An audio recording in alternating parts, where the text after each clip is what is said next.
It all began the summer I moved back to my family's old farm in rural Iowa. The place had been in our family for generations. But after my grandfather passed, the house and fields had sat mostly abandoned. I wanted to fix it up, get away from the noise of the city, and find some peace. What I found instead was something I'll never forget and never fully explain. The farm was surrounded by vast cornfields, acres and acres of tall, dense corn stretching farther than the eye could see. The kind of place where if you wandered too far, you could lose your sense of direction. I remember my first night there clearly. The sun was setting behind the old barn, casting long shadows that made the corn stalks look like silent watchers. The air smelled of earth and something else, something faint and sour that I couldn't place. That night, I sat on the porch, a lantern in hand, listening to the chirps of crickets and the rustle of leaves. Suddenly, a strange sound caught my attention. It was faint, almost like whispering. At first, I thought it was just the wind moving through the corn stalks. But the whispers didn't sound natural. They weren't the soft sighs of a breeze. They were deliberate, almost like voices, murmuring indistinct words I couldn't quite catch. Over the next few days, the whispers grew louder, always around dusk and sometimes late at night. They seemed to come from the cornfields themselves, surrounding the farmhouse with an invisible hum of low voices. I told myself it was just my imagination, or maybe the radio signals from a distant farm. But one night, curiosity pushed me to investigate. Armed with a flashlight, I walked down the narrow dirt path that cut through the cornfield. The moon was high, barely lighting the endless rows. The whispers came again, clearer this time, a chilling chorus that seemed to come from all directions. I stopped walking and tried to focus. The voices repeated one phrase over and over in a low, cracked tone. Turn back. Turn back. My heart raced. I wanted to laugh it off as a prank or my mind playing tricks, but the fear was real. I turned around, hurried back toward the farmhouse, feeling as if unseen eyes were tracking me. The next morning, I found something odd near the edge of the cornfield. Several old, weathered dolls hanging from a tree branch, their glassy eyes cracked and strings tangled. I had never seen those dolls before. My grandfather never kept anything like that around Dot. As the days passed, strange things kept happening. Tools went missing. Footprints appeared in the mud where I'd been sure no one had walked. Lights flickered inside the barn at night, but when I checked, no one was there. The whispers grew into faint cries, and once I swore I heard a child's laughter. One evening, my neighbor, old Mr. Jenkins, stopped by. He told me stories about the farm, stories I hadn't heard as a kid, stories about a family who'd lived there a century ago who'd vanished without a trace during harvest season. Locals said the cornfield was cursed, that something evil lurked in the stalks, preying on those who dared to walk the fields at night. I didn't believe in curses, but the fear gnawed at me. One night, unable to sleep, I stepped outside again. The whispers were louder than ever. This time, I followed them deep into the field, my flashlight flickering. Suddenly, I saw something moving between the rows. A shadowy figure, tall and thin, barely visible in the moonlight. Frozen, I watched as it turned its head toward me, revealing hollow, glowing eyes. A chilling wind swept through the field, and the whispers turned to screams. I ran back to the farmhouse, slammed the door, and locked every window. That was the last straw. The next day, I packed my bags and left the farm. I never went back. But sometimes, when the wind is just right, I swear I still hear those whispers, warning me to turn back.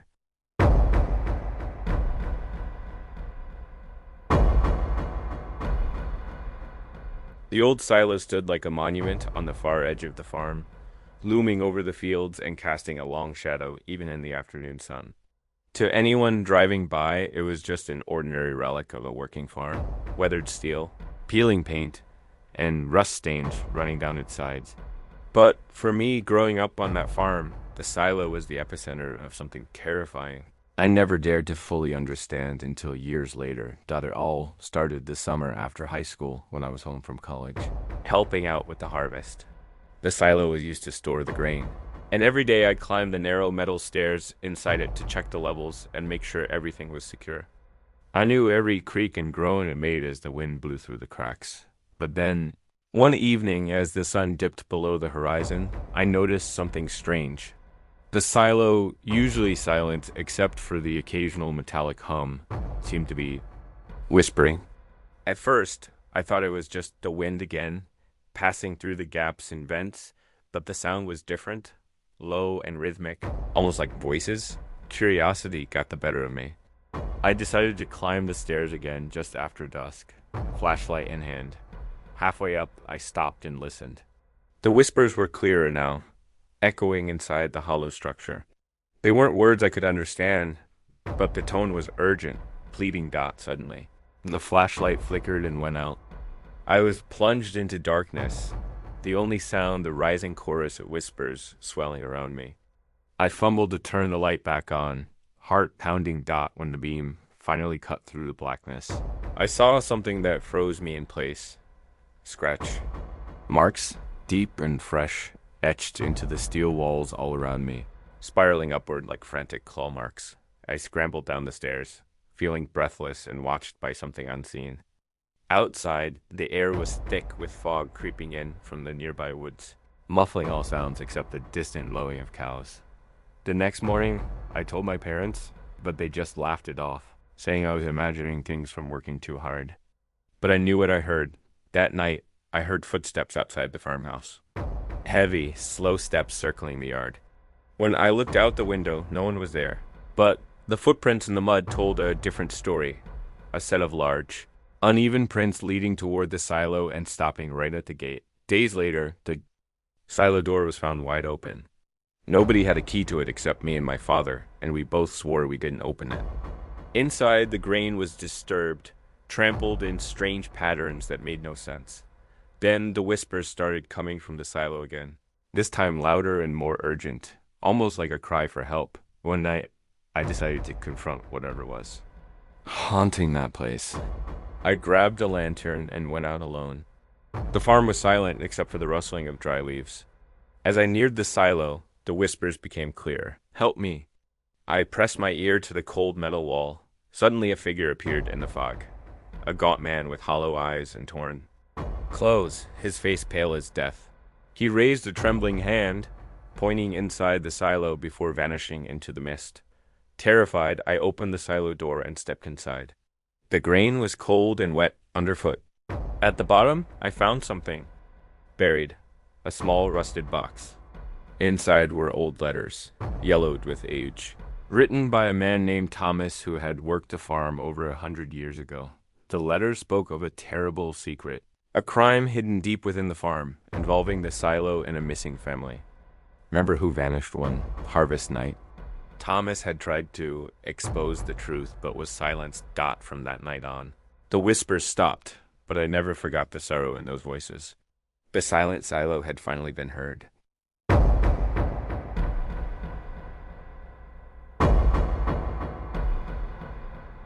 Growing up on a small farm nestled on the edge of dense woods, I always felt a strange bond with our old hound, Jasper. He was a loyal dog, but something about his behavior changed one fall that still haunts me. It started when the nights grew longer and colder. Jasper, who usually slept soundly by the fireplace, began growling and barking at the tree line, his eyes fixed on shadows I couldn't see. At first, I thought it was just wild animals, coyotes or raccoons. But soon his howls became more desperate, echoing through the dark woods like a warning. One evening, I was outside feeding the chickens when I heard Jasper's chilling howl pierce the silence. I looked up just in time to see him darting toward the forest, hackles raised, teeth bared. Without thinking, I grabbed my flashlight and ran after him. The trees swallowed us in darkness. Jasper's barks grew frantic as he plunged deeper into the forest. Suddenly, he stopped at a clearing and began circling something on the ground, growling low. I shone my light and saw a figure. A man, pale and motionless, face obscured by shadows. Jasper snarled and stood guard, refusing to let me approach. The man's stillness was unnatural. His breath came in shallow gasps. I called for help and ran back to the farmhouse the next day. Neighbors told me about a man who had gone missing weeks ago, last seen near our woods. They said the forest was cursed, that dark things roamed the shadows, and that Jasper's howls were warnings no one should ignore. That night, Jasper howled again, longer and more mournful than ever. I stayed awake, listening, but the woods were silent except for the wind. Days later, Jasper was gone. His collar found near the clearing, but no sign of him. Sometimes, when the wind is right, I still hear a distant howl, a desperate sound lost in the dark, as if Jasper is still guarding. Those woods warning us all.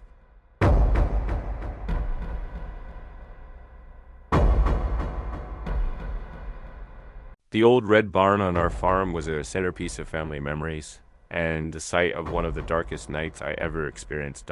It was late summer, harvest season, when the unease began.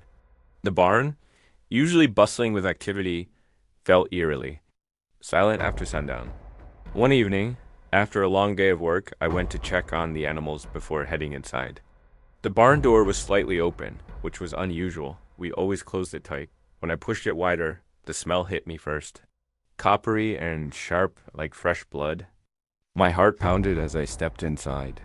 The wooden floor was stained with dark red streaks leading deeper into the barn. I followed the trail to find nothing but overturned buckets and scattered hay. But on the door, I saw a smear of blood. Smeared as if someone or something had desperately tried to push it open or claw their way out. The next morning, my father told me stories about a man who had once worked on the farm decades ago, a man who vanished mysteriously in the barn one stormy night. Locals whispered of a violent struggle, and some said his spirit still haunted the place. That night, I heard noises coming from the barn, scraping sounds like nails dragged across wood. Shadows moved just beyond the door's edge. I never went back in after that. The blood on the barn door remained, fading slowly with the weather, but the memory never did.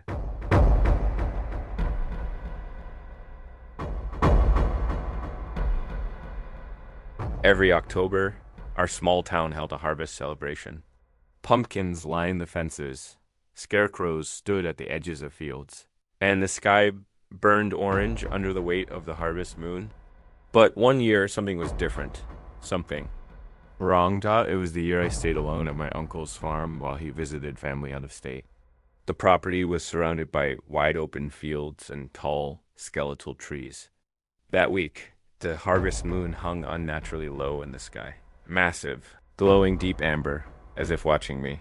The first night, I noticed the scarecrow in the west field had moved. It wasn't in the same position I remembered. At first, I thought the wind had shifted it, but it had been staked deep into the ground. The next night, it had moved again. Closer to the farmhouse. Then came the murmurs. They started as soft whispers during twilight, just as the moon crested the trees. I thought they were insects at first, or maybe a radio left on in another room. But the whispers weren't random. They were voices. Urgent, hushed tones rising from the fields like a breeze speaking secrets. One phrase kept returning. He walks when the moon is full. The third night, I stood at the window, watching the field.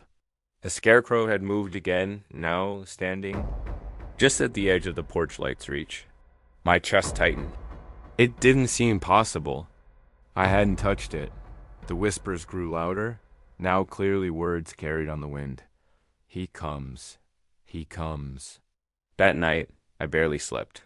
Every creak of the floorboards, every groan of the wood felt like footsteps. At 2:17 a.m., I heard knocking. On the back door. Rhythmic. 3 slow taps. Then silence. When I opened the door, no one was there. But across the field near the barn, the scarecrow was gone. I went to check the field at dawn. I found deep footprints in the dirt, too large to be mine. They circled the scarecrow's post and then trailed off into the woods. My uncle never kept livestock, but something had trampled the field rows overnight. On my last night there, the whispers became screams. Not loud, but agonized, as if the land itself was crying out. I'd barricaded myself inside the farmhouse, but I swear I saw something moving through the corn. not running, but gliding with jerky, unnatural motion and a long shadow that seemed to flicker like firelight. I left the next morning and never returned. My uncle laughed off my story, saying I must have been spooked by old harvest tailies. But to this day, every October, when the harvest moon rises, I hear the whispers again, faint but persistent, and I don't think they're done with me.